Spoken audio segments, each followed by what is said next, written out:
Hello students.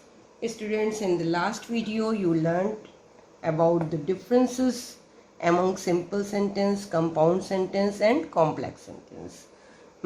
You learned that a simple sentence is a sentence with a single finite verb. Simple sentence में verb केवल एक होता है. जैसे these are two simple sentences written here. Shankar raised his gun. Here verb is raised. He shot the wolf. Here verb is shot. But we have to make a single simple sentence and we have to join these two. अब Shankar has done two works. He is for Shankar. Shankar raised his gun. Shankar shot the wolf. He shot the wolf. Shankar has done two works. First he raised his gun, then shot the wolf, killed the wolf. So how will we write it in one simple sentence? Shankar ने gun उठाई, शंकर ने wolf को मारा. तो हम इसको अगर हिंदी में मिलाएं तो हम ये कहेंगे गन उठाते हुए शंकर ने वुल्फ को मारा. गन उठाकर शंकर ने वुल्फ को मारा, ये भी कह सकते हैं ना. तो अगर हम इसको लिखें, एक काम जब इसको मारा तो ये काम चल रहा था, ये काम खत्म नहीं हुआ था, ये भी चल रहा था साथ में और ये भी हो रहा था. हम यहाँ लिखेंगे. अभी आप देखिए कैसे बन रहा है, इसको हम एक बार फिर से डिस्कस करेंगे. Raising his gun, Shankar shot the wolf. Tense वही रहेगा.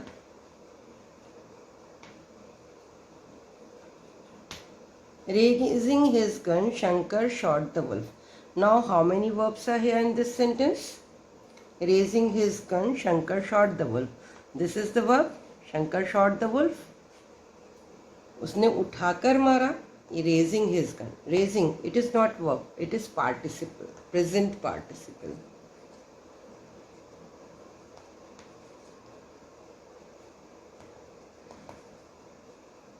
जब तक आईएनजी वर्ब आईएनजी में अगर हेल्पिंग वर्ब नहीं लगा है, हेल्पिंग वर्ब उससे पहले यूज़ नहीं हुआ है, तो ये वर्ब नहीं है. ये पार्टिसिपल हो सकता है या छिरंड हो सकता है. रेजिंग हिज गन, गन उठाते हुए, उठाकर. Shankar shot the wolf. तो शंकर ने गन उठाते हुए, यहाँ शंकर को डिस्क्राइब कर रहा है रेजिंग हिज गन, गन को उठाते हुए. तो ये पार्टिसिपल है, present participle. The tiger was hungry, he ate bullock. Tiger was hungry, tiger hungry था. ही एट बुलक, उसने बुलक को खा लिया. नाउ हियर जो फर्स्ट वर्ब था इसको हमने पार्टिसिपल में चेंज किया. क्यों किया? क्योंकि हमें सिंपल सेंटेंस बनाना था और उसमें हम एक ही वर्ब यूज़ कर सकते हैं. We can not use two verbs in one simple sentence. So and we have two verbs. अगर हम उसमें से एक हटा देंगे सिंपल बनाते समय तो या तो अर्थ अधूरा रह जाएगा, मीनिंग पूरा नहीं आएगा, सेंटेंस इनकम्प्लीट होगा या मीनिंग इनकम्प्लीट होगा. हमें दोनों यूज़ करने हैं तो दोनों हम एज वर्ब्स यूज़ नहीं कर सकते, बात भी पूरी आनी चाहिए. तो we have to change one verb's part of speech. इसकी हम part of speech चेंज कर देंगे, इसको वर्ब से हम कुछ और बना देंगे तो बात भी पूरी हो जाएगी और हमारा सेंटेंस भी सिंपल ही रहेगा. Now tiger was hungry, he ate bullock. Here also these are two words because these are two simple sentences. And we have to make one simple sentence by joining these two sentences. Here main verb was raised, then we changed it in participle raising. Here verb is was. How will we change it? इसकी part of speech हम कैसे change करेंगे? was क्या बनेगा? Was is the form of be. Be की कई forms होते हैं. Is, am, are, was, were, these are the forms of be. Is, am, are, was and were. These are forms of be. तो इनमें से कोई है यहाँ पर तो हम उसको be मान लेंगे. तो हम यहाँ लिखेंगे being. इसका पार्टिसिपल इस तरह बनेगा, being hungry. अब ही नहीं लिखेंगे यहाँ. इस सेंटेंस को जब हम यहाँ लाएंगे तो उसमें हम नाउन यूज करेंगे जो यहाँ था, ही हटा के द टाइगर. जिसके लिए ही आया है उसे लाएंगे. अगर हम ही कहेंगे और टाइगर कहीं नहीं कहा गया तो हु इज हियर. तो tiger should be in the sentence. Being hungry the tiger ate bullock.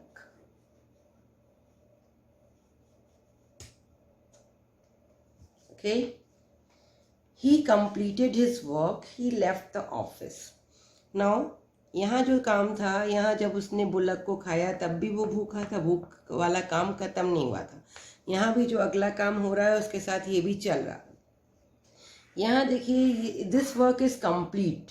He left the office. जब उसने ऑफिस को छोड़ा उससे पहले ये काम पूरा हो चुका था. ये काम करते करते नहीं छोड़ा, ये काम हाँ कंप्लीट हो गया था. तो यहाँ हम परफेक्ट पार्टिसिपल यूज़ करेंगे. परफेक्ट, क्योंकि काम पूरा हो गया है. कंप्लीटेड वर्क के लिए हम परफेक्ट टेंस यूज़ करते हैं. परफेक्ट पार्टिसिपल यूज़ करेंगे उसी तरह से. तो for perfect participle we use having. Having with verb की third form, having completed. Perfect participle, having completed his work.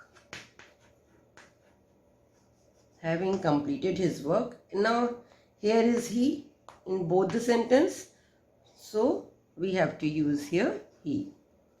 He left.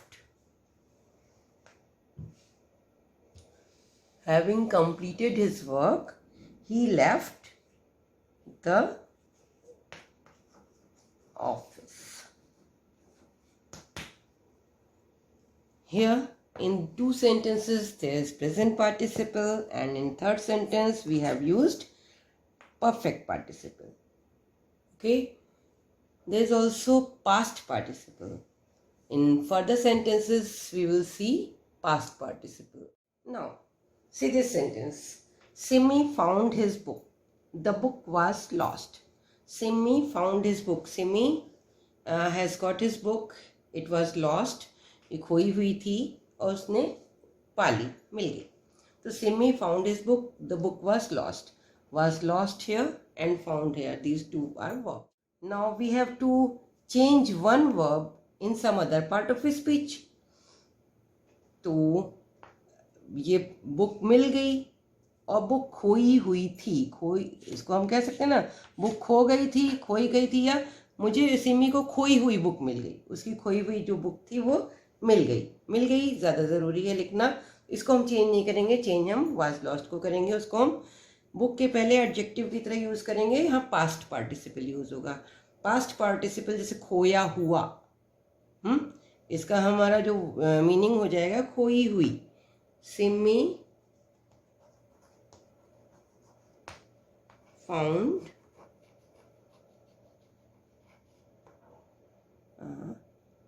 here should be her, not his. Simmi seems to be a girl's name. Simmi found her book. Simmi found her lost book.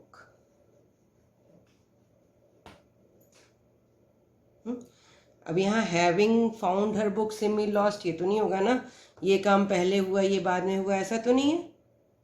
ये सिमी को book मिली जो कि खोई हुई थी. तो उसको हमने इस तरह से बनाया. जब दो काम होते हैं, जो एक पहले हो गया एक बाद में हो गया, जैसे अगला सेंटेंस देखिए, Mona cleaned her room, she went to take a bath. यहाँ पे मोना ने एक ये काम किया, फिर मोना ने दूसरा काम किया। यहाँ सिमी ने एक काम किया और दूसरे में सब्जेक्ट बुक आ गया। तो बुक कहाँ है हमारे इस सेंटेंस में? बुक यहाँ है। तो हम इस बुक की जो भी खासियत है वो यहाँ पे जोड़ देंगे। यहाँ दोनों में सब्जेक्ट कौन है? मोना, और शी भी मोना के लिए आया है। यहाँ मोना ने एक काम किया, दूसरा काम किया। तो मोना ने एक काम फिनिश करके जब दूसरा काम किया, जब दूसरा काम करने से पहले पहला वाला काम खत्म हो चुका था पूरी तरह। जब वो नहाने गई, take a bath, she went to take a bath, वो नहाने गई, तब ये क्लीनिंग का काम फिनिश हो चुका था। तो जब फिनिश हो चुका था तो यहाँ हम परफेक्ट टेंस यूज़ करेंगे। और अगर हमारा यहाँ पे जो काम था वो चल रहा है, उसके चलते चलते दूसरा भी शुरू हो गया, पहला ख़त्म नहीं हुआ है दूसरा शुरू हो गया, ऐसा कोई काम है, जैसे उसने गन उठाई और वुल्फ को मारा फर्स्ट सेंटेंस में, तो गन तो उठी ही हुई थी मारते समय भी, तो वहाँ हम प्रेजेंट पार्टिसिपल यूज़ करते हैं, परफेक्ट नहीं यूज़ करते हैं। ठीक है, तो यहाँ हम परफेक्ट पार्टिसिपल यूज़ करेंगे हैविंग। हैविंग के बाद वो आपकी third form, cleaned her room. अब हैविंग क्लीन्ड हर रूम, अपना रूम साफ करने के बाद, अपना रूम साफ करके। अब शी कौन है? मोना। सब्जेक्ट अब आएगा, मोना कहाँ क्या किया मोना, बाद में क्या किया, बाद वाला काम बाद में, went to take a bath. I had a coat, it was tattered. I had a coat, it was tattered. जैसे ये वाला आपने देखा था, जो बुक थी वो खो गई थी, वैसे ही कोट था जो कि इट किसके लिए आया? आई के लिए तो नहीं आया, इट आया कोट के लिए। तो यहाँ जो आगे बताया जा रहा है वो कोट के बारे में बताया जा रहा है।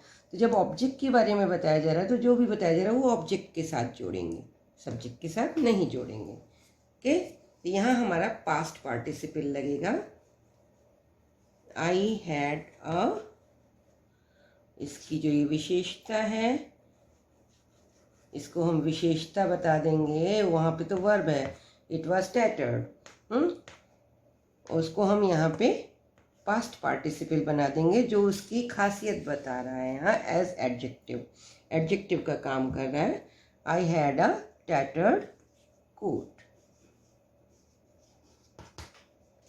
तो ये जो पार्टिसिपल्स हैं एडजेक्टिवल फ्रेज बन जाते हैं, एडजेक्टिवल क्लॉज बन जाते हैं, या एडजेक्टिव बन जाते हैं। इस तरह से ये वर्ब को चेंज कर देते हैं एडजेक्टिव में, और हमारा एक वर्ब हो जाता है और सेंटेंस सिंपल चेंज हो जाता है सिंपल सेंटेंस में। तो आज हमने सीखा by using participle how will we make a simple sentence by joining two simple sentences together. Okay बच्चों, जो भी हम सेंटेंसेस आपको देते हैं वीडियो में, इनको आप अपनी कॉपीज़ में नोट किया कीजिए, और वीडियो देखने के बाद आंसर्स खुद से करिए, और उसके बाद दोबारा वीडियो देख करके आंसर्स अपने चेक कीजिए कि आपने सही किया या नहीं। After that go to the exercise in your book and do that exercise also. Okay, bye bye, good luck.